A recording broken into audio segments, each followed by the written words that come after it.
Bonjour et bienvenue sur cette chaîne. Je suis Lomi Guitou, coach en stratégie business et consultante en marketing digital.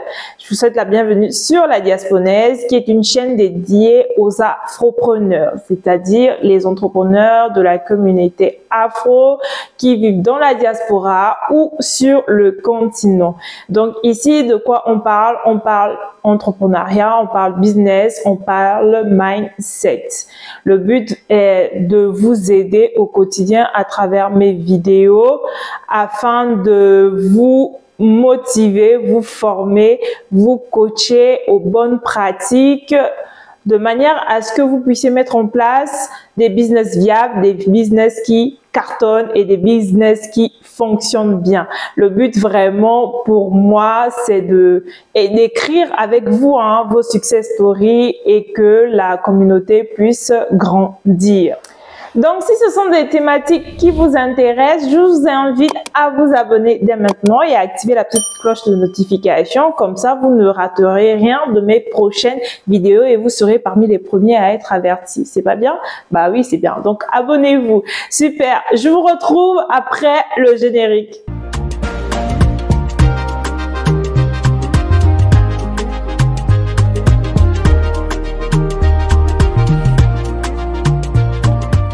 Alors, aujourd'hui, avant de répondre à un abonné qui m'a demandé par email comment faire lorsque ces ventes stagnent, comment relancer l'activité, je vais d'abord me présenter afin que vous sachiez un peu qui est votre interlocutrice. C'est vrai, j'ai déjà fait 2 vidéos. Si vous n'avez pas encore vu ces vidéos, je vous invite à aller les voir parce que j'ai abordé des thématiques assez intéressantes, notamment comment faire pour booster son chiffre d'affaires cette fin d'année. Alors, qui est Lomi Guitou? Moi, je suis une jeune Gabonaise qui vit entre la France et Libreville. J'ai fait un Master 2 en Business Développement, option développement commercial et achat. Donc, ça veut dire que au sortir de mes études, j'avais une double compétence. Je pouvais autant travailler dans le développement commercial pour tout ce qui est business développement, mais aussi en tant qu'acheteuse, vraiment travailler dans tout ce qui est approvisionnement, la gestion de la supply chain. Donc, au sortir de mes études, j'ai travaillé en tant que business développeur, de commercial, mais heureusement ou malheureusement, j'ai rencontré beaucoup de complications administratives qui m'ont un peu découragée par rapport au système de la France. Vous savez, quand vous vivez ici, c'est pas facile. Donc, les gens qui vivent dans la diaspora, notamment en France, et qui font face à cette réalité de titre de séjour me comprendront. Donc, à cette période, je me dis, je vois pas trop le bout du tunnel. C'est compliqué. Il faut que je reparte au Gabon chez moi. Voilà, pour garder ma dignité quand même, parce que non, je pouvais pas rester ici sans lumière d'espoir, sans avenir certain. Et sachant que j'avais fait des études, pourquoi rester dans des conditions précaires, compliquées, tout simplement parce qu'administrativement parlant, les choses n'étaient pas encore au point.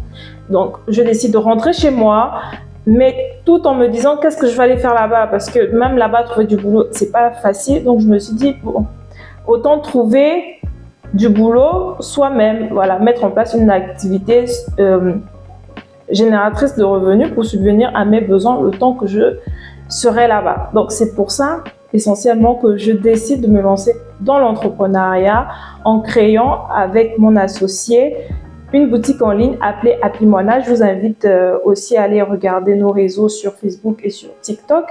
Donc, cette boutique, en fait, on l'a lancée pour aider les mamans qui vivent au Gabon à faire un shopping maternité à prix doux parce qu'on s'est rendu compte qu'il y avait beaucoup de boutiques déjà physiques, des boutiques aussi en ligne qui, à l'époque, se développaient déjà, mais les prix étaient quand même hyper élevés pour la classe moyenne, en fait. Donc, on s'est dit, nous, on va cibler la classe moyenne. Ce sera ça notre proposition de valeur, proposer le juste prix, c'est-à-dire des articles de qualité à un prix compétitif adapté à toutes les bourses, en tout cas à la bourse moyenne d'un consommateur lambda gabonais. Donc, on crée la boutique en ligne en 2019 et en novembre 2019 et ensuite en 2020 il y a le Covid. Je vous épargne les péripéties, mais ça a été une période assez compliquée. Voilà, à peine en lancement et finalement Il y a le Covid, il y a le confinement, les délais de livraison sont énormes. On a rencontré beaucoup de difficultés, mais on ne s'est pas laissé abattre, mon associé et moi, et on a continué jusqu'à aujourd'hui. Et fort heureusement, l'activité se porte bien. Voilà, j'ai acquis une certaine expérience par rapport au e-commerce qu'aujourd'hui, je transmets à travers des formations, à travers des masterclass, à travers de webinaire. Toujours est-il qu'entre-temps, finalement, ici, ma situation administrative s'est améliorée. Je me suis lancée en freelance en tant que consultante en marketing digital. Donc aujourd'hui, en fait, j'accompagne des entrepreneurs, notamment des entrepreneurs individuels, à mettre en place leur stratégie marketing de A à Z. Vraiment mettre en place une stratégie qui leur permettra de trouver des clients de manière suffisante et aussi de manière constante, parce que c'est aussi une variable très importante à prendre en compte. C'est vrai, on peut trouver des clients, mais il ne faut pas que ça soit beaucoup trop aléatoire. C'est-à-dire qu'on va avoir 2 clients aujourd'hui et 2 clients 6 mois plus tard. Entre-temps, comment l'activité fait pour grandir? Donc voilà, ce que je suis aujourd'hui, c'est le fruit vraiment de mon parcours académique, mais aussi de ma propre expérience en tant que e-commerçante à distance, et aussi finalement à travers mon expertise que j'ai développée, parce que voilà, en plus de ma formation, de mon master, j'ai fait une certification en marketing digital auprès de Live Mentor, qui est un organisme de formation certifié et reconnu par l'État français pour tout ce qui est formation professionnelle. C'est pour ça, sur cette chaîne, je vais vous proposer des conseils théoriques. Voilà, on parlera de théorie marketing, tout ce qui est en rapport avec le business, la motivation, mais aussi des conseils d'expérience par rapport à moi, mon parcours, ce que j'ai fait, des erreurs que j'ai fait, qui m'ont peut-être coûté cher, mais en vous donnant ces conseils-là, ça vous évitera de commettre ces mêmes erreurs de débutants, mais aussi des conseils d'expertise par rapport, moi, à mon activité de freelance que je fais auprès de mes clients professionnels.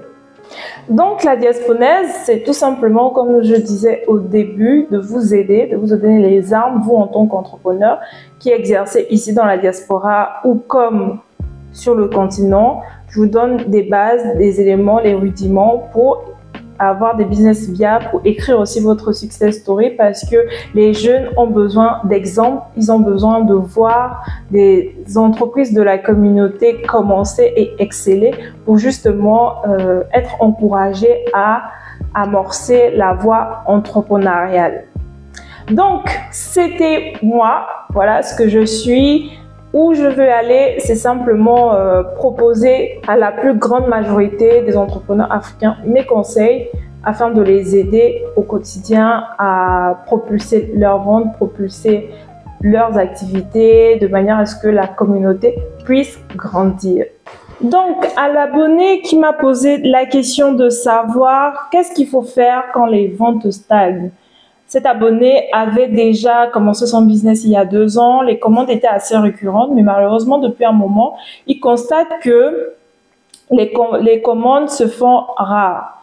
Qu'est-ce qu'il faut faire dans ce cas? Vous êtes peut-être aussi dans ce cas d'espèce. Alors, écoutez mes conseils, ça vous aidera à remonter la pente. Premier conseil, il faut relancer vos anciens clients. Si vous êtes dans un marché et que vous avez déjà exercé pendant 1 an, 2 ans, vous avez déjà ce qu'on appelle une base de données clientèle. Rappelez ces clients pour savoir s'ils ont de nouveaux besoins. Pas que, mais aussi pour savoir si ils ont rencontré d'autres problèmes afin de penser à l'extension de votre business. En rappelant vos anciens clients aussi, cela vous permettrait de savoir pourquoi ils ne font plus recours à vous. Est-ce que c'est parce que leurs besoins ont évolué? Est-ce que c'est parce qu'ils sont insatisfaits finalement de la qualité de vos produits ou de vos services? Parce que c'est ça aussi. Si vous avez commencé à proposer une qualité assez supérieure et que entre-temps, soit la qualité de vos produits ou que la qualité de vos services dégrade, les clients, eux, ils n'étaient pas habitués à cette qualité basse que vous proposez et donc ils se barrent, ils sont plus intéressés par ce que vous proposez, vous voyez. Donc Quand les ventes stagnent, quand vous ne recevez plus assez de commandes comme avant, posez-vous, réfléchissez et voyez, faites le bilan. Faites le bilan. Essayez de voir ce qui a marché et ce qui n'a pas marché et rappelez vos anciens clients. En discutant avec eux, ils vous diront ce qu'ils avaient apprécié au départ et ce qui peut-être n'apprécient plus ou peut-être ce qu'ils voudraient en plus pour continuer à commander chez vous. Deuxième conseil, il faut peut-être revoir votre proposition de valeur. La proposition de valeur, c'est quoi? C'est tout simplement les éléments différenciants que vous proposez à vos clients par rapport à vos concurrents, par exemple. Ce qui fait en sorte que les clients viennent acheter chez vous plutôt que chez vos concurrents. Si vous voyez que vos ventes baissent, c'est peut-être parce que vous n'êtes plus concurrentiel ou peut-être, comme je le disais, les besoins de vos clients ont évolué et donc votre offre de service, votre proposition de valeur doit aussi évoluer. C'est pour ça que quand vous êtes sur un marché, ne faites pas du surplace. Vous ne pouvez pas constamment proposer le même produit, le même service, les mêmes arguments commerciaux pendant 10 ans, tout simplement parce que le marché évolue et votre clientèle se renouvelle. Donc, il faut être toujours à l'affût de ce qui se passe sur le marché, à l'affût de ce qui se dit auprès de votre client, ce qu'elle pense, les nouveaux besoins qu'elles ont, les adaptations que vous devez mettre en place pour justement conserver votre clientèle, mais en attirer d'autres. Troisième point.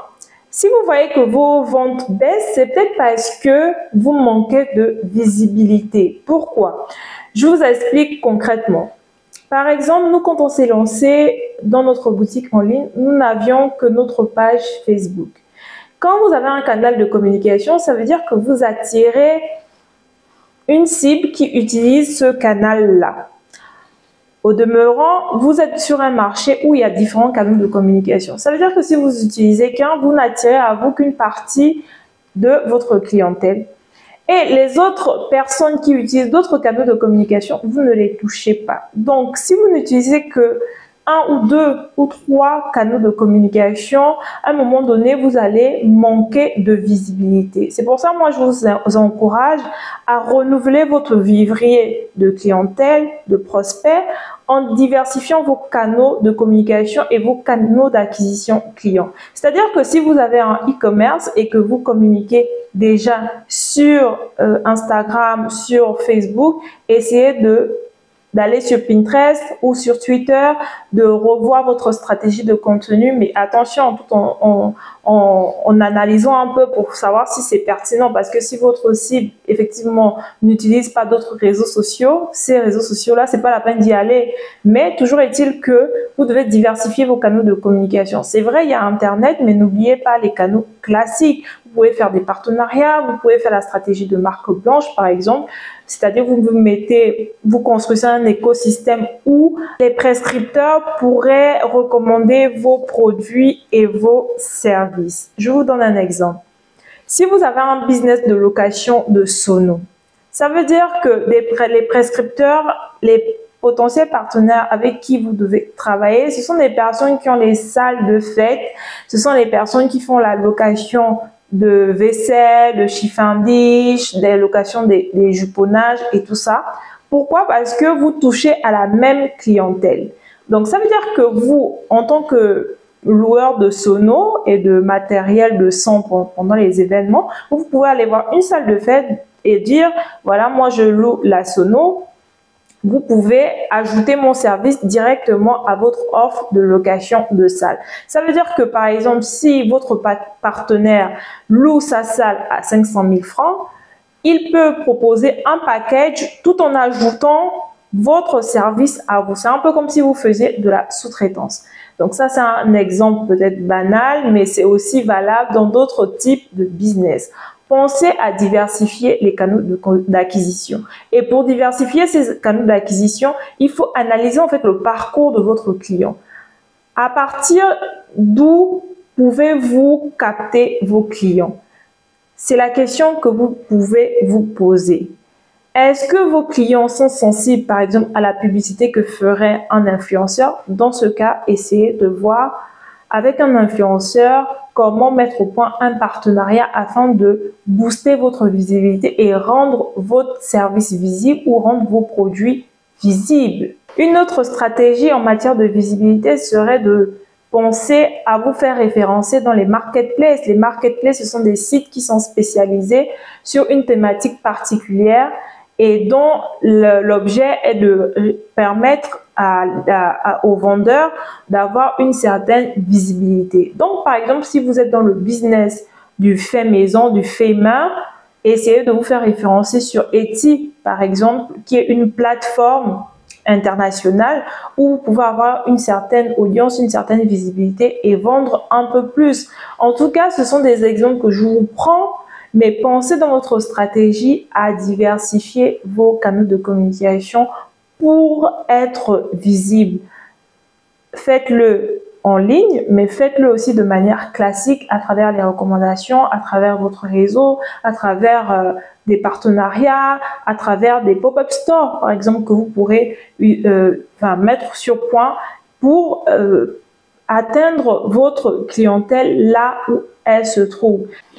Donc, pour récapituler, si vous ne vendez plus comme avant, ce n'est pas une fatalité, c'est clair que ça met un coup de pression, c'est clair que ça peut vous atteindre moralement, mais asseyez-vous, réfléchissez et pensez autrement. Pas que pensez, mais agissez autrement.